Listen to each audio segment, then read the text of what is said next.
Friends, আজকে কিছু পয়সা দেখাচ্ছি যেগুলো আমচলন থেকে বেরিয়ে গেছে। এগুলো ভবিষ্যতে আর দেখাই যাবে না।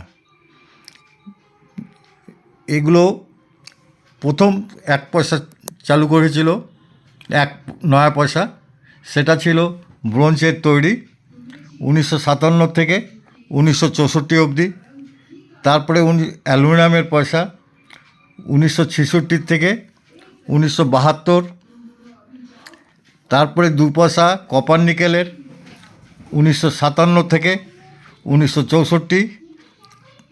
2 পয়সা অ্যালুমিনিয়ামের 1965 থেকে 1979। 3 পয়সা 1964 থেকে 1971। তারপরে 5 পয়সা কপার নিকেলের 1957 টু 1966। অ্যালুমিনিয়ামের 5 পয়সা 1967 টু 1994। তারপরে চলে 10 পয়সা কপার নিকেলের 1957 টু 1971। 10 পয়সা অ্যালুমিনিয়ামের ম্যাগনেসিয়াম 1971 টু 1982। 10 পয়সা অ্যালুমিনিয়ামের 1983 টু 1993। আবার 10 পয়সা, এটা স্টিলের পয়সা, 1988 থেকে 1998। 20 পয়সা, তারপরে আসলো 20 পয়সা অ্যালুমিনিয়াম ব্রোঞ্জের 1968 টু 1971। 20 পয়সা অ্যালুমিনিয়ামের 1982 টু 1997। এরপরে আসলো 25 পয়সা। 25 পয়সা নয়া পয়সাও, খালি পয়সাও আছে, আবার নয়া পয়সাও লেখা আছে কপার নিকেলে 1957 টু 1990।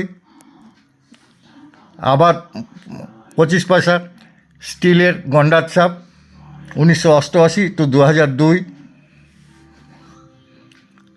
50 পয়সা কপার নিকেলের 1984 টু 1990। 50 পয়সা কপার নিকেলের, এর আগের কপার 50 পয়সা হবে 1957 টু 1983। এটা 50 পয়সা হবে 1984 টু 1990। আবার 50 পয়সা স্টিলের 1988 টু 2007। আবার ফেরেসিক স্টিলের 2008 টু 2010। ছোটো একটা 50 পয়সা 2011 টু 2016। এইসব পয়সাগুলো যদি সুন্দর করে কয়েল অ্যালবামের যে প্লাস্টিক লুজ সিড আছে তার মধ্যে সাজিয়ে রাখা যায়, তাহলে কাউকে গিফট দেওয়াও যায়, বাড়িতে টাঙিয়ে রাখা যায়। ভবিষ্যতে সকলেই তাকিয়ে থাকবে। খেয়াল রাখতে হবে পয়সাগুলো যেন পরিষ্কার হয়। আমি এগুলো বানাচ্ছি সিটের মধ্যে। কারো প্রয়োজন হলে আমার এই ফোন নাম্বার দেওয়া আছে, এইখান থেকে যোগাযোগ করতে পারেন। নিশ্চয়ই বিনা পয়সায় দেবো না, কিছু পয়সা নেব, কিন্তু এখনও দাম ঠিক করিনি। ধন্যবাদ।